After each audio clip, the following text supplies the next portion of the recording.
Bom, irmãos, estamos aqui tentando organizar essa, para ver se podemos preparar por aqui qual seria o melhor lugar para a gente colocar esse.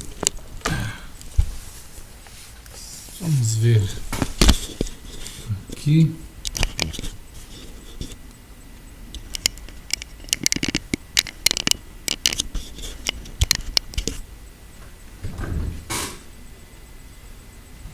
Ok.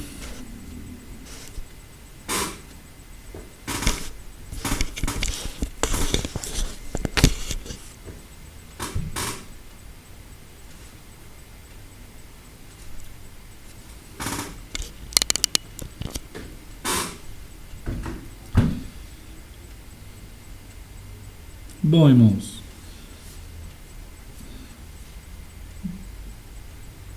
estamos aqui organizando, começando mais essa transmissão aqui juntos.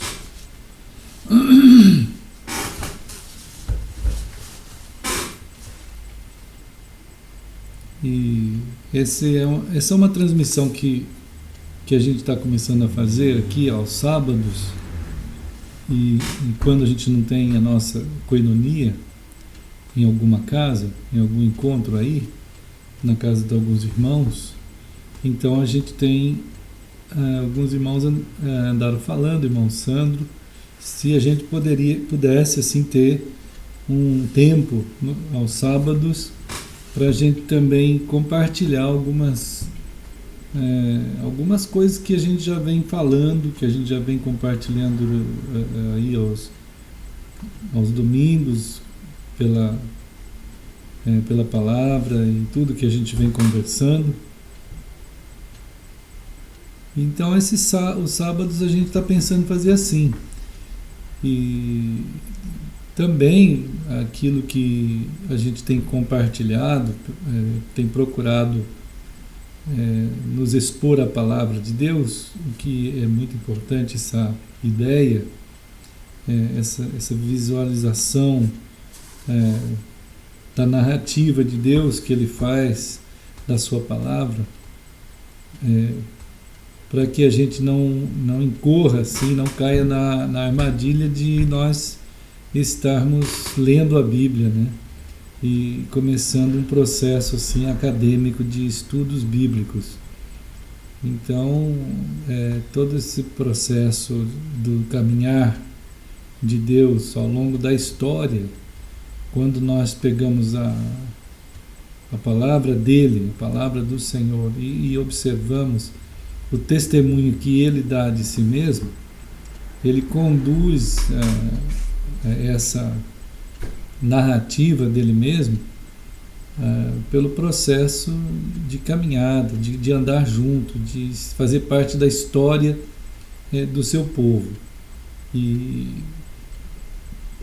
sem essa compreensão assim, nessa profundidade dessa experiência de caminhar com o Senhor e transformar isso em um estudo da Bíblia, então o que tem acontecido em muitos arraiais, em muitos lugares, em muitas comunidades e muitos grupos cristãos, então essa disparidade, né, essa distância entre o estudo da Bíblia e a realidade da existência histórica de Deus em nossas vidas. E não tem muita distância entre essa realidade de estudos com o aparecimento das formas consequentes. Então o surgimento religioso, o surgimento das formas religiosas, e que acabam se tornando sagradas, santas. E até no estudo de ciência das religiões, a gente tem algumas áreas que trabalham a ideia do sagrado nas formas que ele assume nas representações diversas em várias partes do mundo e tal. No cristianismo, assim, dentro do meio cristão, isso assumiu uma forma religiosa, e é difícil alguém conseguir dialogar, falar, ou até mesmo entender, muito menos ainda, a questão da caminhada com Deus como uma caminhada, como um andamento histórico do dia a dia da nossa vida, o que acontece com a gente à luz da relação que está acontecendo entre esse Criador, esse que é o Senhor, e nós que estamos caminhando com Ele, se é que estamos caminhando com Ele. Muita gente também interpreta o fato de estar dentro de um volume formatado e formal e formalizado nas estruturas materiais, físicas, de templo, de denominação e de grupos que se reúnem em templos, como se isso fosse igreja. Muita gente envolvida com esses movimentos, ele acredita que esses movimentos em si mesmos, eles têm o potencial de gerar os fenômenos da vontade de Deus neles mesmos, e assim progressivamente vão caminhando dentro da história nessa autonomia prática, e o que de fato é uma aberração à luz assim da realidade do caminho, em que o Senhor é quem Ele é, o Senhor. Então, quando nós lidamos com a realidade do eterno Deus, e nós temos que ter um cuidado de perceber a dimensão que a gente vai ser alcançado pelo Senhor, como que isso se dá, né?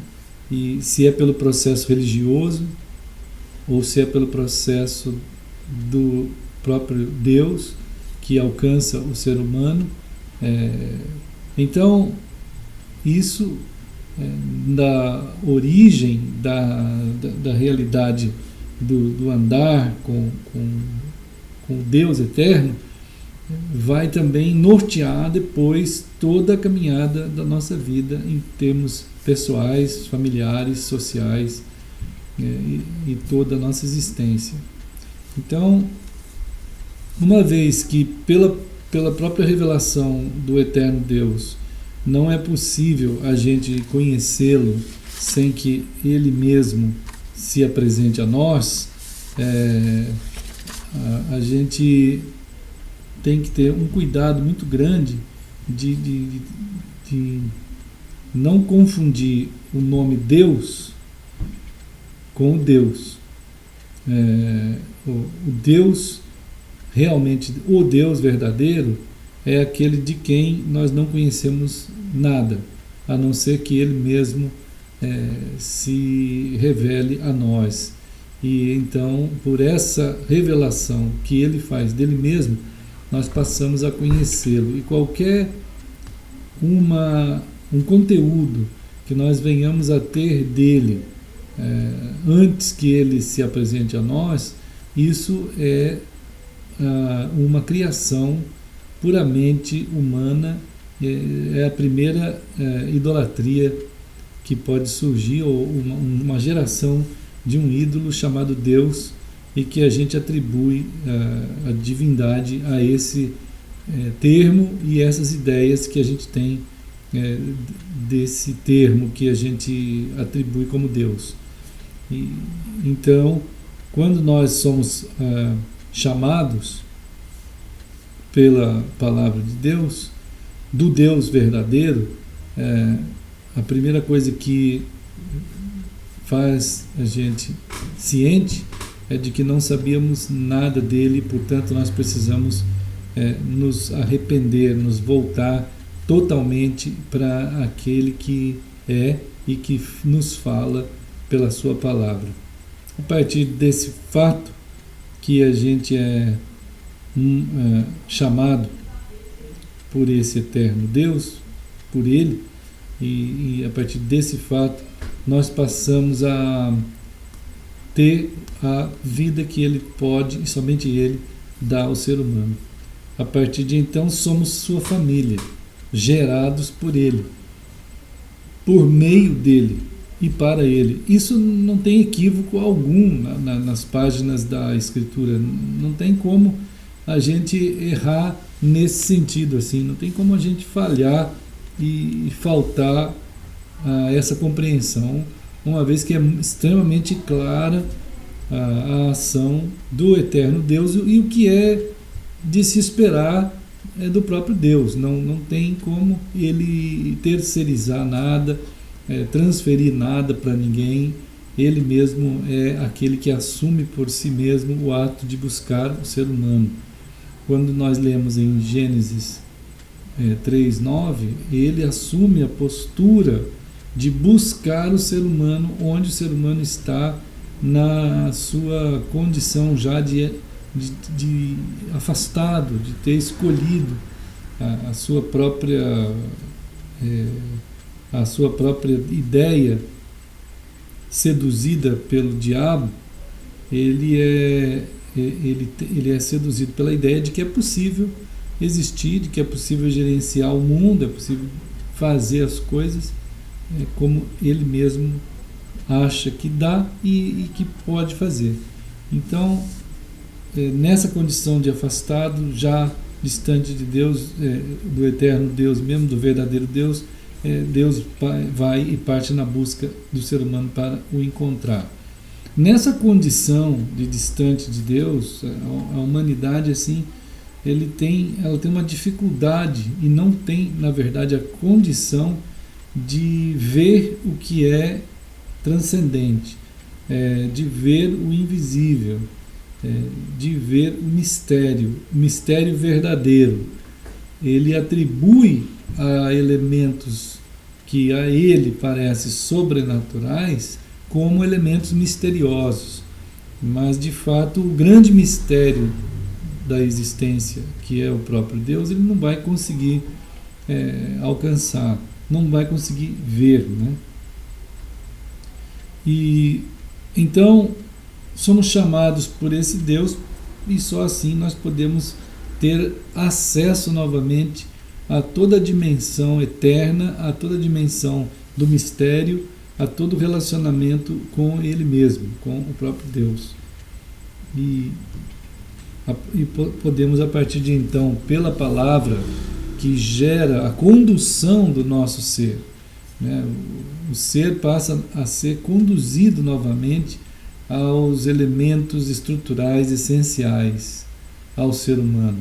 Esses elementos estruturais essenciais, eles fazem parte de conteúdos da própria palavra, que essa palavra de Deus gera no ser humano. O que o ser humano, por si mesmo, pode gerar em si mesmo, é o elemento da religiosidade, nessas áreas mais altas do pensamento. Ele gera o elemento religioso, gera o pensamento sobre a sacralização das coisas e dos objetos, das tradições, das religiões, mas ele não alcança a real dimensão das estruturas eternas e das estruturas que fazem parte da realidade do Deus. Então, essas questões de caminhada, de caminho, né, elas sem o acontecimento, o acontecer de Deus na vida do ser humano, ele vai ficar isolado numa dimensão existencial, e conforme Eclesiastes no capítulo 3 vai apontar para nós, né, Eclesiastes 3, ele afirma no versículo 16 em diante, diz assim: vi ainda debaixo do sol que no lugar do juízo reinava a maldade, e no lugar da justiça maldade ainda. Então disse comigo: Deus julgará o justo e o perverso, pois há tempo para todo propósito e para toda obra. Disse ainda comigo: é por causa dos filhos dos homens, para que Deus os prove e eles vejam que são em si mesmos como os animais. Porque o que sucede aos filhos dos homens sucede aos animais, o mesmo lhes sucede. Como morre um, assim morre o outro. Todos têm o mesmo fôlego de vida. E nenhuma vantagem tem o homem sobre os animais, porque tudo é vaidade. Todos vão para o mesmo lugar, todos procedem do pó e ao pó tornarão. Quem sabe se o fôlego da vida dos filhos dos homens se dirige para cima e dos animais para baixo, para a terra? Pelo que vi, não haver coisa melhor do que alegrar-se o homem nas suas obras, porque esta é a sua recompensa. Quem o fará voltar para ver o que será depois dele? Olha, irmãos, essas considerações são extremamente importantes, porque elas são feitas a partir de uma reflexão puramente existencial, né? Puramente humanista, e em que não tem visão alguma de nada. Aqui nós temos uma coisificação, né? Uma demonização do ser humano, uma perda total das visões mais profundas da identidade do ser humano como ser, como pessoa, como gente, como alguém criado por Deus com condições de percepção, de transcendência. Então isso aqui tudo essa declaração aqui é a realidade do ser humano, que não tem mais condições em si mesmo de alcançar mais nada. Ele chega no limite da sua criatividade, ele chega assim no limite das suas possibilidades, mesmo usando todas as suas possibilidades, e ele vai concluir que realmente não tem nada, né? Ele e o animal é a mesma coisa.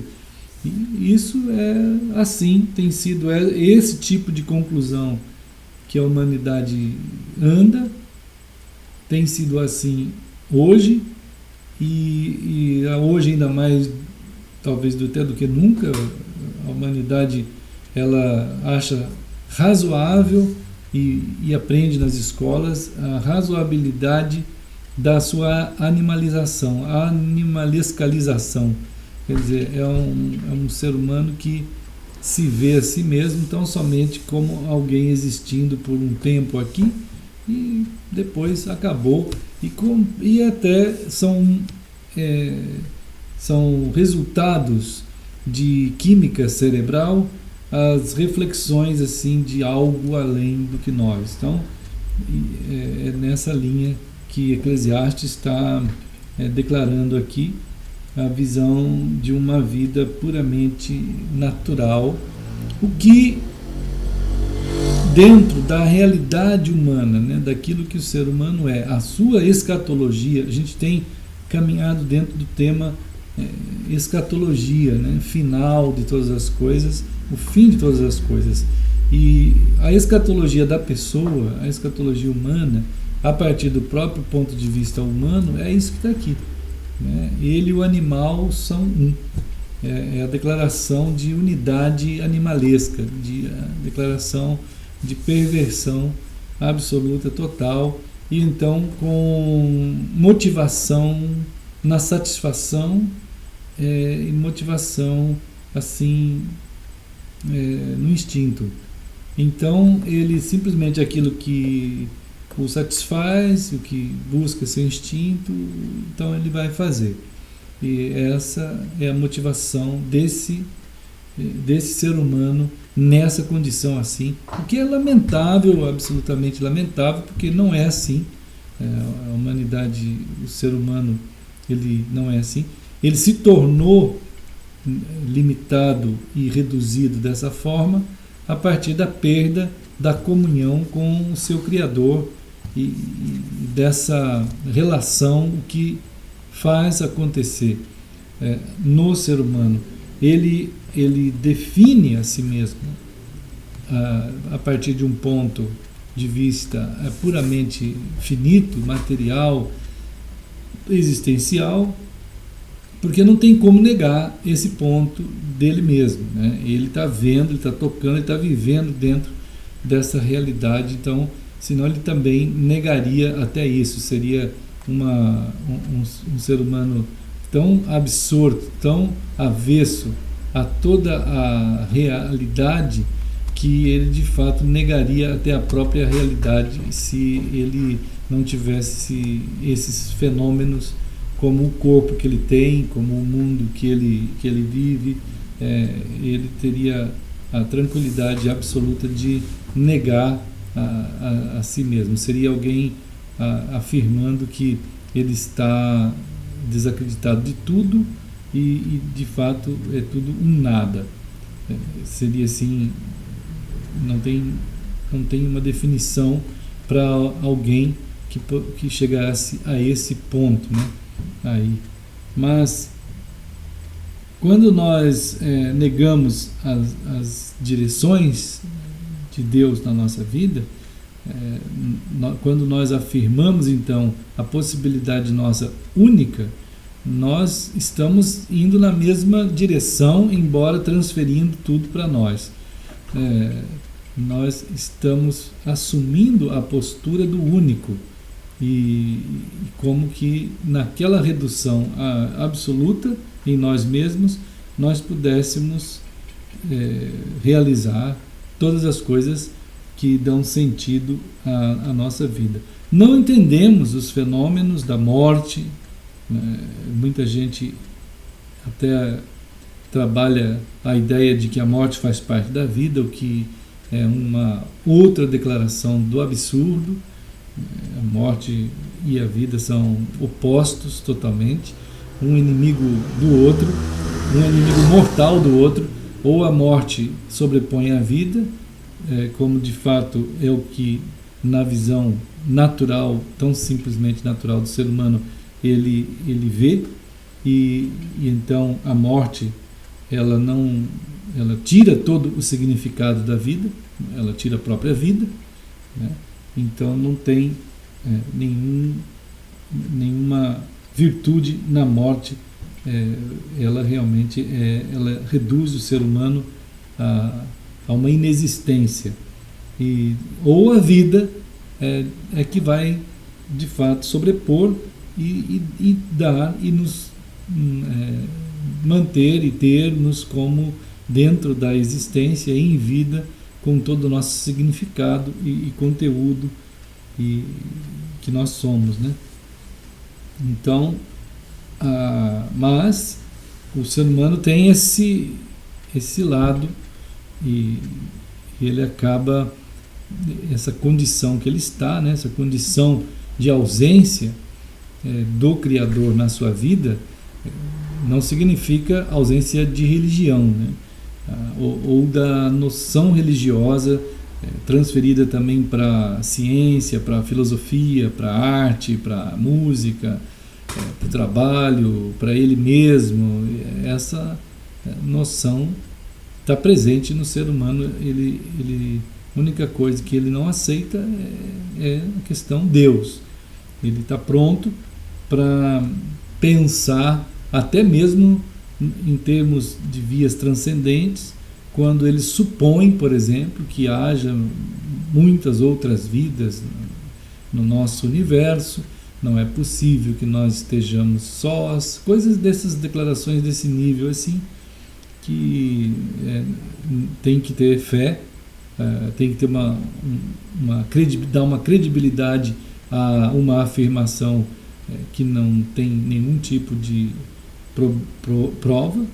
Então anda na mesma via que os que eles condenam quando afirmam que Deus há um Criador, e que de fato esse Criador nos fez, e é nele que nós temos a vida, e que nós podemos de fato ter a nossa escatologia cumprida, né?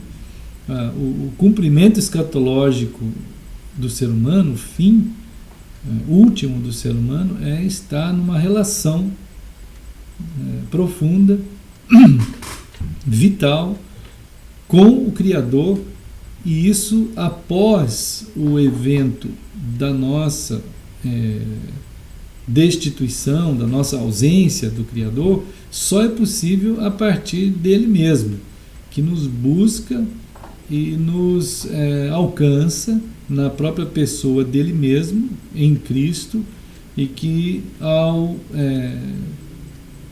estar sendo manifesto esse Cristo em nós, numa recepção, num envolvimento de profundidade tal que as virtudes, a essência, a pessoa desse próprio Cristo passe a fazer parte, seja em nós recebido, isto é, você então passa a viver a vida de Cristo, que Ele te dá essa vida, então você vai viver essa vida, e a partir desse momento, então, nada mais sem ser esse Cristo tem sentido absoluto e último, por você estar diante do autor de todas as coisas, e o autor da tua própria vida, o autor da eternidade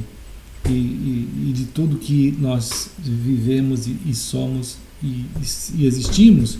Então você vai viver a realidade que ele expressa por sua palavra, como diretrizes para a nossa vida, e sendo ele esse mediador dele mesmo. Ele faz a mediação, isto é, nós não podemos viver sem uma mediação.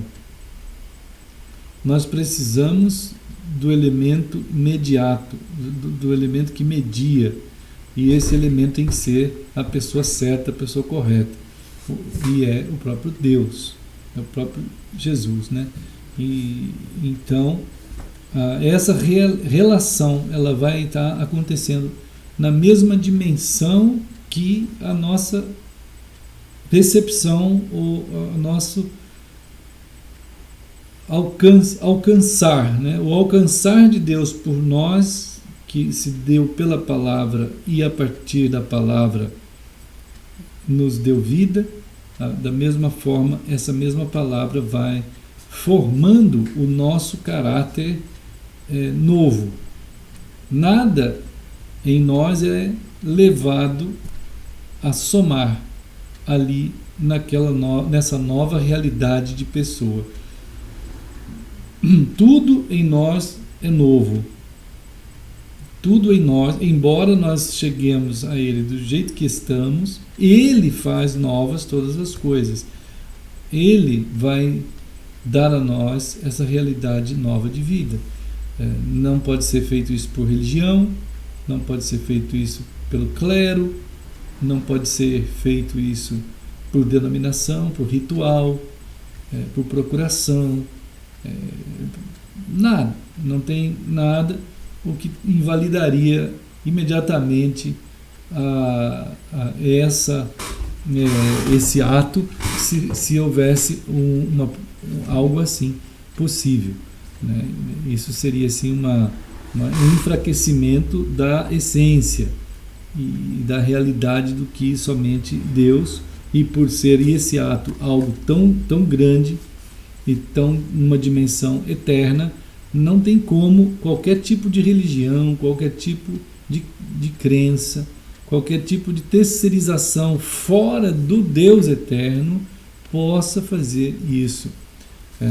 Assim a humanidade tem um equívoco, mesmo entre os que se dizem alcançados por esse Deus eterno, e então muitos trabalham as suas igrejas, ou as suas denominações, enfim, como se dentro delas, ou no meio delas, ou por meio delas, se pudesse ter uma relação com esse Deus. Não é possível.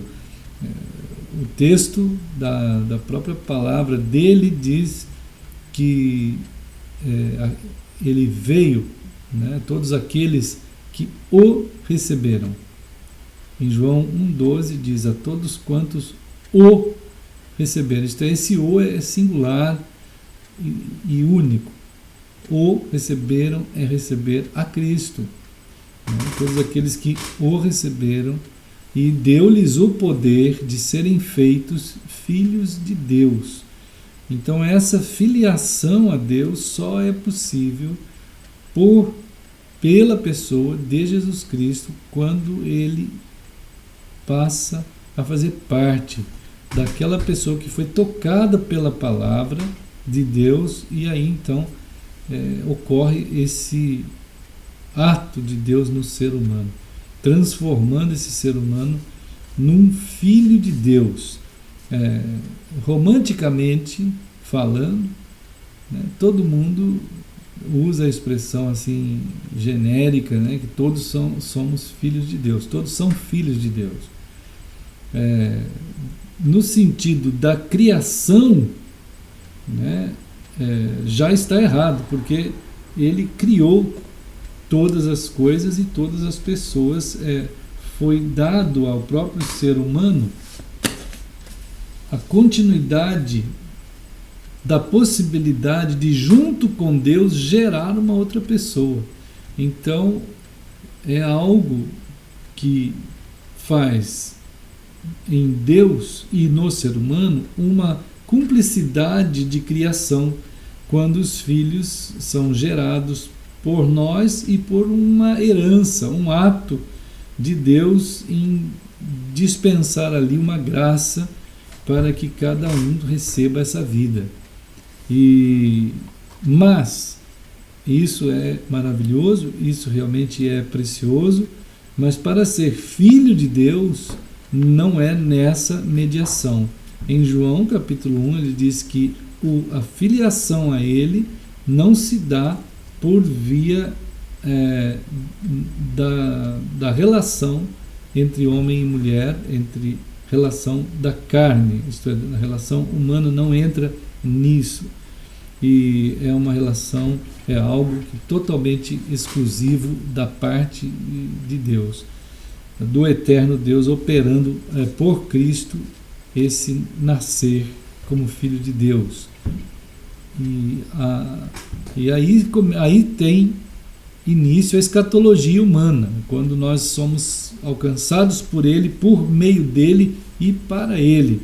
Esse para Ele, Jesus, é o que nós também temos tentado pensar juntos aqui, que o Senhor ele está chamando os seus seguidores ali em Mateus 5 a andar com Ele ali, que era e que é e que deveria ser e continuar sendo assim sempre, a caminhada com Deus não tem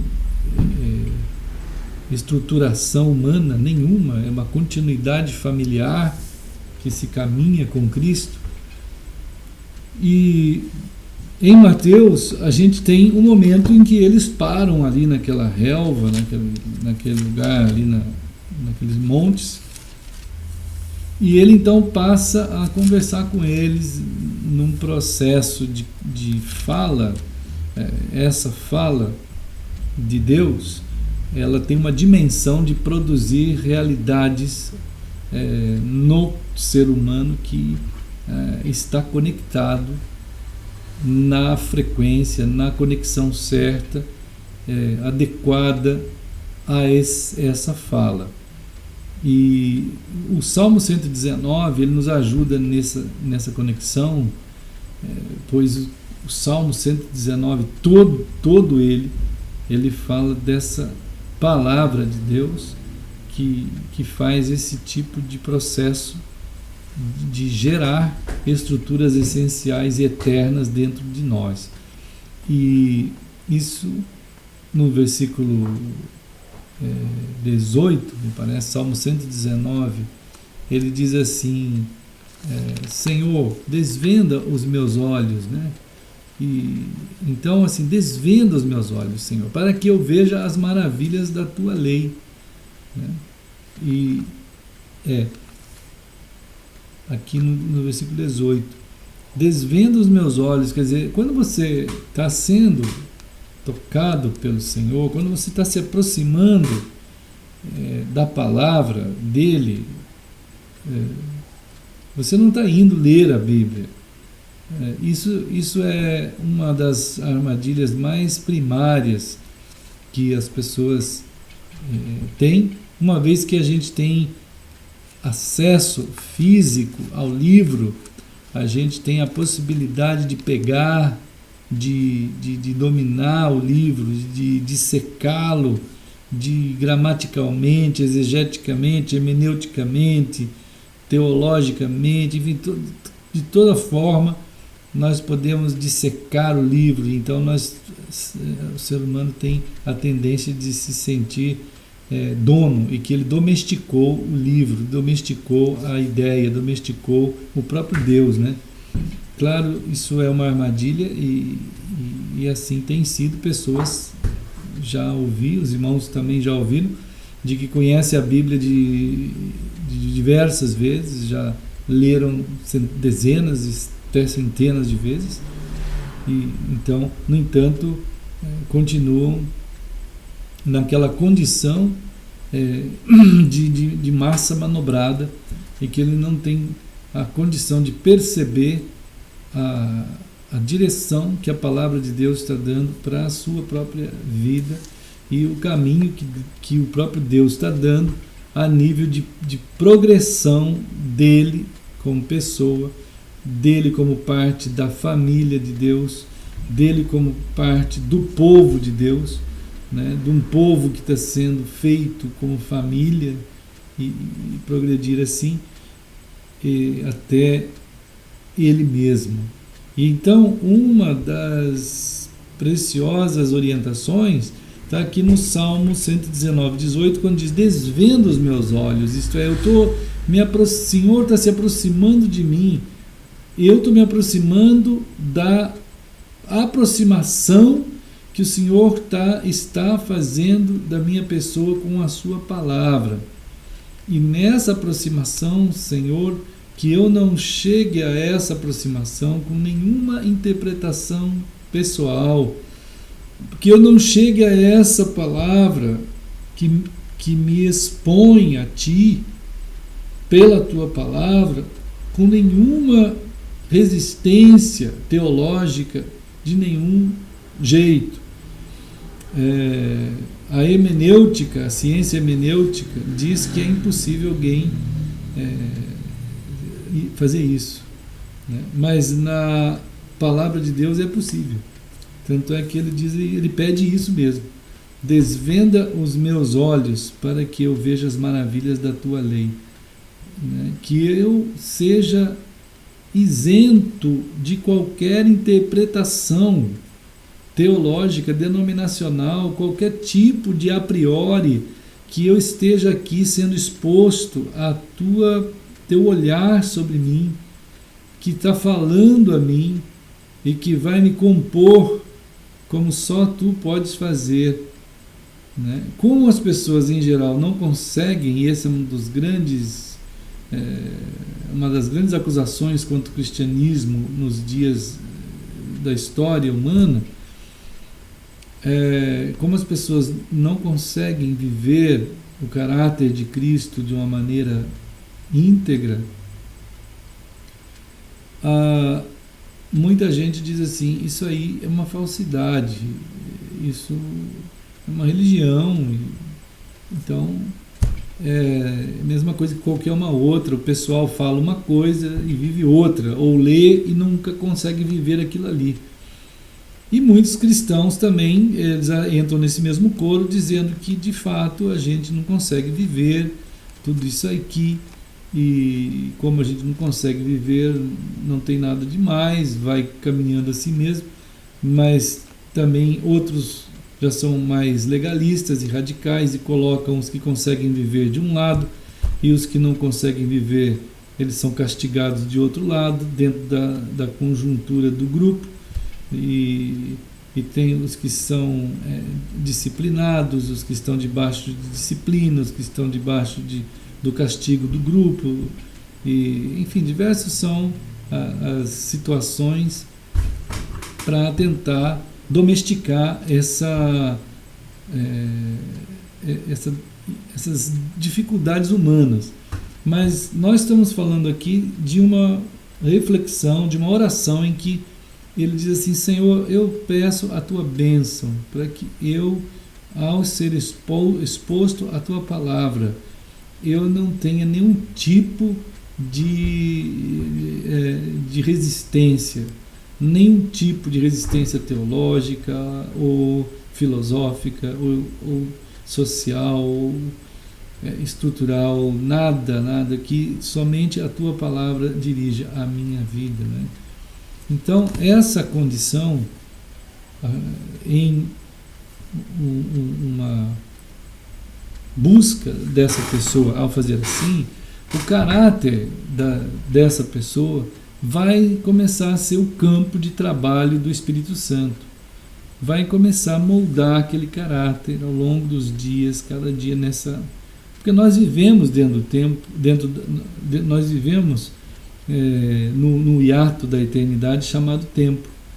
E nós precisamos, nesse parênteses aí, nesse hiato, nós precisamos entender que nós lidamos com cada dia, com cada momento, com cada agora, e cada agora tem a sua decisão. Então, não é, olhando para nós vamos perceber uma realidade da presença, da condução, da inclinação, do amor à palavra de Deus que temos aqui no nosso coração agora, do que não havia antes. Então, essa caminhada que em Cristo nós somos agora chamados a viver, nessa exposição que nós nos permitimos à palavra que Ele tem para nos falar, essas características de Mateus 5, que são características escatológicas do ser, que vão mostrar, vão ser em nós a narrativa do que Deus fez ou pode fazer, está fazendo ou vai fazer no caráter de cada um de nós.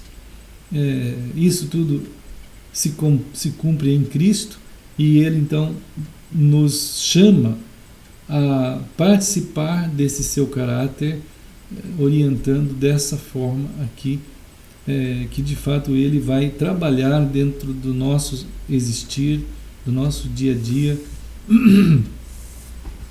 É evidente que quando nós olhamos para o processo de continuidade dessa caminhada,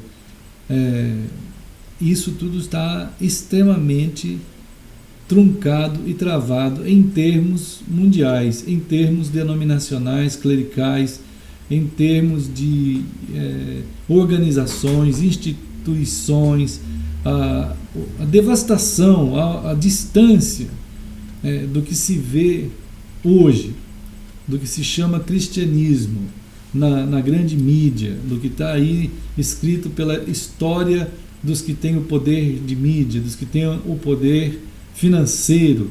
Então a história está sendo escrita por esses que detêm esse poder e colocam assim a história. E isso vem no decorrer dos séculos sendo assim, de modo que o que vai aparecendo e de certa forma também então vai doutrinando as multidões é isso, essa forma de ser em que as nomenclaturas são manipuladas, a própria condução da história, de dentro da história, vai sendo manipulada no mover das populações humanas, e isso que vai sendo dado como notícia e ênfase vai parecer então ser a verdade única e absoluta. Mas temos as Escrituras de Deus, e essas Escrituras de Deus, essa palavra de Deus, ela vai trazer a nós do século XX principalmente e XXI uma condição muito mais, vamos dizer assim, muito mais privilegiada do que outros que não tiveram essa condição, foram até perseguidos e mortos se houvesse a intenção de examinar esse livro, muitos morreram por conta disso mesmo, mas nós hoje já temos um acesso mais fácil, podemos examinar, ser examinados, orar, ver, comparar, como aconteceu com os irmãos de Atos 17 em Bereia, quando eles foram chamados por Paulo de nobres, né? Então a nobreza deles, a distinção deles estava exatamente nesse ponto. Eles tinham guardado no coração deles, guardado na alma, no ser, no espírito deles, essa condição de que qualquer pessoa, qualquer ou qualquer situação que aparecesse, afirmando ser de Deus, eles estariam examinando as Escrituras para comparar se essa fala, se aquele grupo ou qualquer coisa que estivesse acontecendo afirmando ser de Deus, se deveria então estar de acordo com as Escrituras. Se não estivesse, não era de Deus, não seria aceito. E isso os tornou não mais irmãos. Eles não eram mais irmãos do que os de Tessalônica. Isso está em Atos 17, 11. Eles não eram melhores, eles não eram mais crentes, mais salvos, eles eram mais nobres. Então a nobreza deles, a qualidade deles, a condição deles diante de Deus era de mais nobreza do que o pessoal lá de Tessalônica. E hoje realmente a dificuldade de encontrar pessoas assim até é muito grande. Nós encontramos pessoas que possam ter um grande amor pela Bíblia, um grande amor por Cristo, são salvos, mas não têm mais a habilidade de comparar para ver se o que está de fato na Escritura de Deus é isso que está sendo praticado hoje como cristianismo. Essas denominações, esse clericalismo, esse papismo, essa elevação de poderes humanos, esse denominacionalismo, essas instituições, essa forma dada à igreja que ela se travestiu de templos, tudo são coisas muito boas. Não estão ninguém praticando terrorismo ou ninguém fazendo nada errado, né? Todo mundo está fazendo só coisas boas. Mas todo esse formato não é a palavra de Deus que gerou. Não é da palavra de Deus, não está na palavra de Deus e logo isso é algo anticristo. É anti-palavra de Deus, é anti o que ele ensinou. Não existe respaldo algum nas Escrituras para nós alterarmos tanto a palavra de Deus como nós alteramos no século 20 e 21 principalmente. Há muita dificuldade quando alguém diz assim, mas queremos voltar a ser, não como a época da reforma, ninguém quer fazer reforma alguma, não temos que ir para a época da reforma, calvinismo, arminianismo, ou seja lá que ismo que for. Nós precisamos, não é ser reformado, não é ser luteranizado, nós queremos ir para simplesmente a palavra do Senhor que está aqui. Se determinadas pessoas em determinadas épocas foram, amém que foram, mas nós hoje precisamos, cada pessoa em cada lugar, ter em si mesmo, se é de Cristo, permitir acontecer em você aquilo que está em Hebreus 4:12, o surgimento dessa nobreza, dessa capacidade crítica que os de Bereia tinham. Hebreus 4:12 afirma que a palavra de Deus é viva e eficaz. Então essa palavra, a palavra de Deus em si, ela é viva, é ela que vai produzir vida em nós. que vai nos conduzir à vida que Deus quer que nós tenhamos e vivamos como Ele quiser. E ela é eficaz, isto, ela tem nela a capacidade de gerar tudo aquilo que Deus quer para nós e vai alcançar o ser nas suas dimensões mais profundas e apta para discernir os pensamentos e propósitos do coração. A aptidão da palavra é em discernir. A palavra discernir é kritikos, isto é, ela vai gerar em nós a capacidade crítica, né? No sentido bíblico, significa a condição que você vai ter pela palavra de poder observar aquilo que é e o que não é e saber o que é e o que não é. E hoje o que temos aí não é. Né? Toda essa dimensão de construção ela tem que ser deixada de lado. Todos os pastores, todos os cristãos, como servos de Deus, devem deixar, como João Batista afirmou, lá está o Cordeiro de Deus. Ele tira o pecado do mundo. Naquele instante acabou toda a nação dos judeus. Naquele instante acabou todo o propósito judaico, todo o propósito dos hebreus. Ali acabou. Ali está sendo apontado definitivamente quem que todo mundo deveria seguir, que se cumpre todo o projeto de Deus tratado em na antiga aliança. Agora está sendo apontada a aliança que deve ser seguida, que é Cristo. Da mesma forma, 70 anos após essas afirmações, as comunidades, as famílias, a eclesia, os chamados de Cristo em todo o mundo já estavam desviando-se do Senhor. E então as cartas em Apocalipse, as 7 cartas, que significam cartas a todas as igrejas, porque todas têm que estar atentas a isso, pois a facilidade para se desviar, deixar Cristo de lado, de fora até, do ambiente familiar que é dele, que pertence a ele, é algo que estava em franco andamento, estava acontecendo e está acontecendo hoje. Naqueles dias eles receberam aquelas cartas, essas cartas atravessam os séculos, estão diante de nós e hoje as pessoas leem, sabem e não mudam. Então é uma das maiores dificuldades que existe hoje, a conversão de convertidos. Como aconteceu ali, o chamado aos chamados, um apelo aos crentes.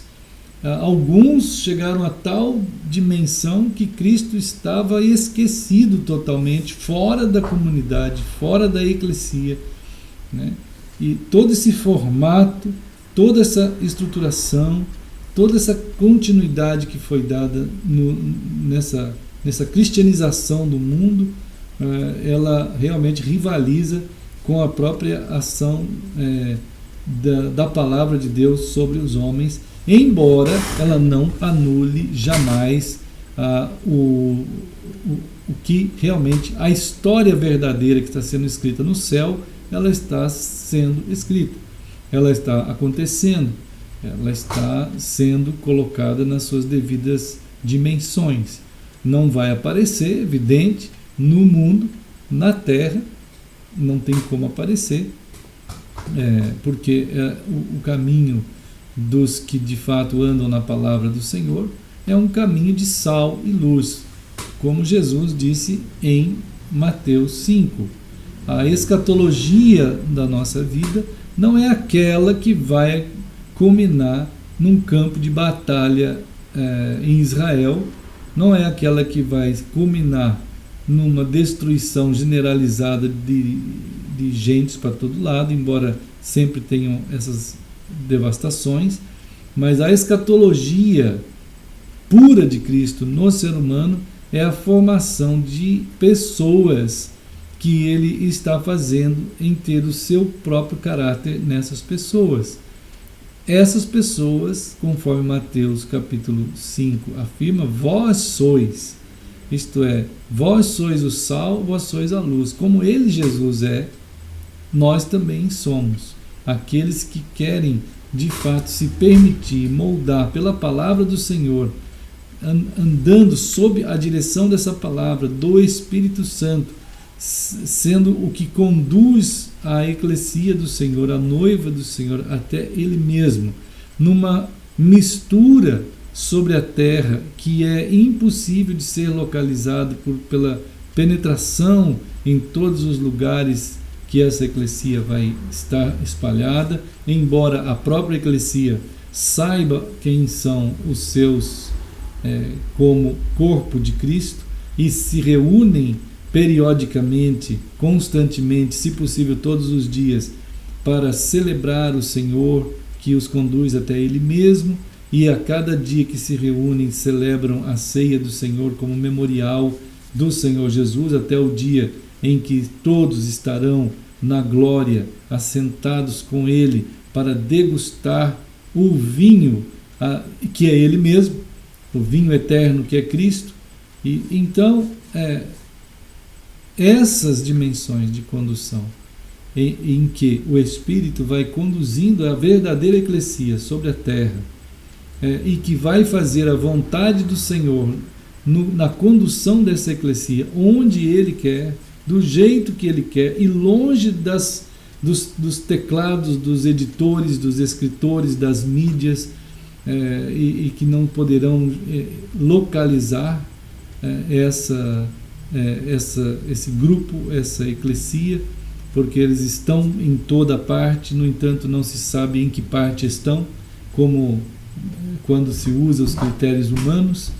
Então, no entanto, a gente vê a dificuldade que há para as pessoas se desprenderem daqueles conteúdos do Império Romano, que o Império Romano colocou sobre todos como uma massa manobrada, e tanto faz se você debate ou não debate, se você grita contra o Papa, ou fala contra santo, fala contra não sei o que, ou debate a respeito das realidades sociais, ou abre creches, ou abre isso ou aquilo, enfim, faça o que você quiser.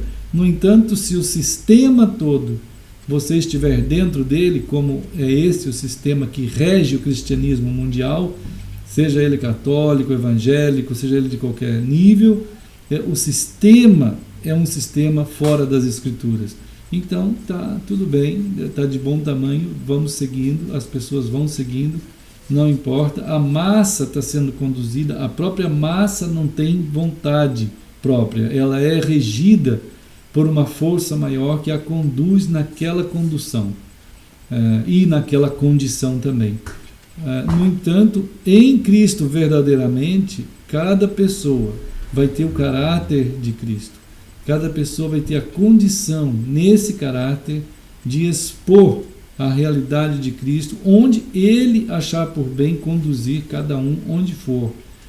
E isso, então, escapa dessa consciência formatada, atual, de que tudo tem que ter um relatório, tudo tem que ter uma meta, tudo tem que ter um número, tudo tem que ter alguma coisa assim, controlada absolutamente pela matemática e economia humana. Então é uma afronta ao conduzir do Espírito Santo, que jamais fez algo dessa forma em todos os livros do Novo Testamento. Não se nota algo dessa maneira, não se vê algo assim. Se vê sim a condução dos escolhidos de Cristo. Então sua eclesia são os escolhidos, que caminham numa condição de pessoas em que o seu caráter é trabalhado pelo Espírito, e isso é algo em que Ele vai fazer tanto em cada um que é uma nova criatura, quanto no corpo dos escolhidos em cada região que eles estiverem habitando e vivendo, numa condução como narrativa do Evangelho eterno de Deus em todas as eras, que é Cristo em vós, esperança da glória.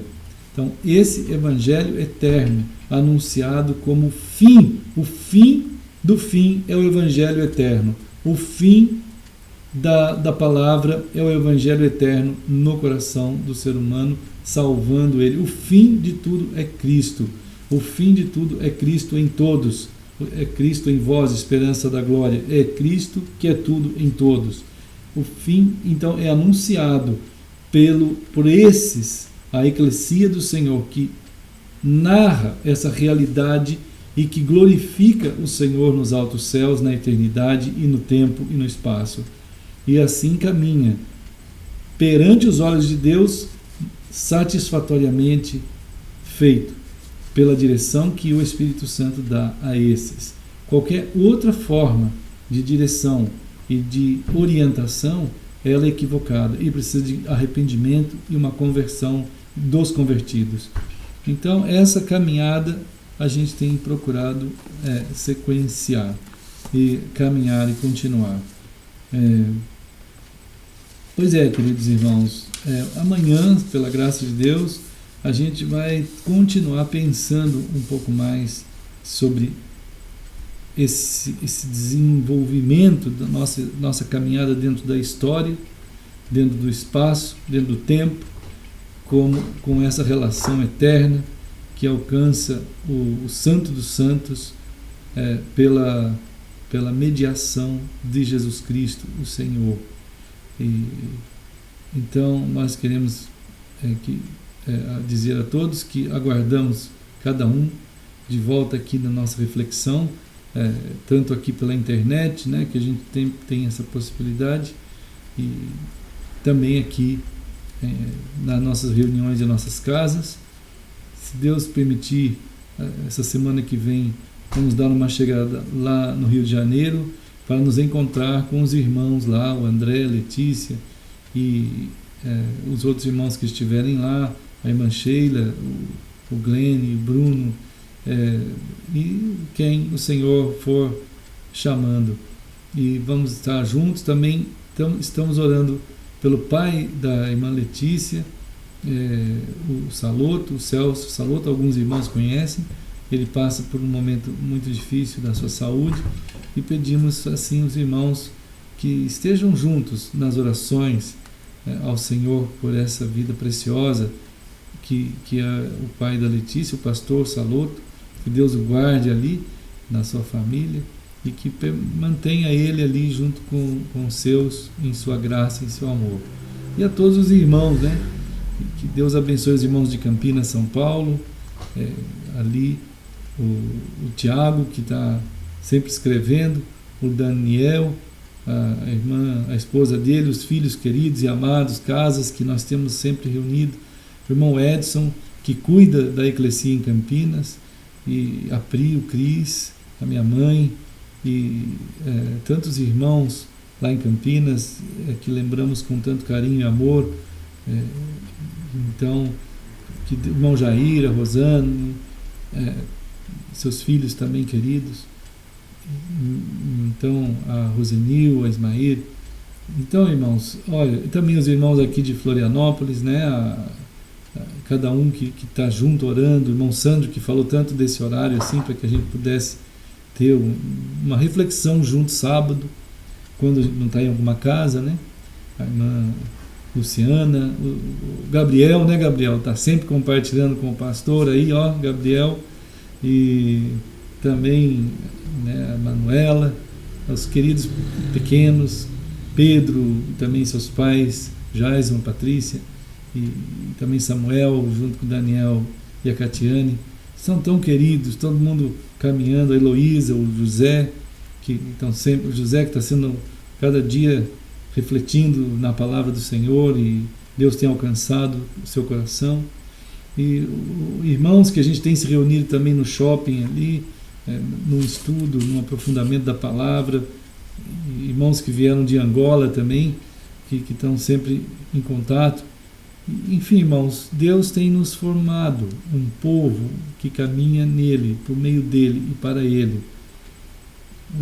Méritos são de Cristo, nós temos a palavra para examinar, todos têm, e quem tem é um privilégio, uma honra, que seja o Senhor sobre cada um, nessa reflexão de isenção e de vontade de um arrependimento, de uma conversão, cada dia a palavra, né? A graça do Senhor em Cristo, a direção do Senhor pelo seu Espírito Santo, que conduz a gente até as mãos de Cristo, e Ele irá nos entregar pessoalmente nas mãos de Cristo esse Espírito Santo da promessa. E assim ficamos e oramos que Deus guarde todos os irmãos e todos nós. Em nome de Jesus, queridos. Eu vou desligar então. Até.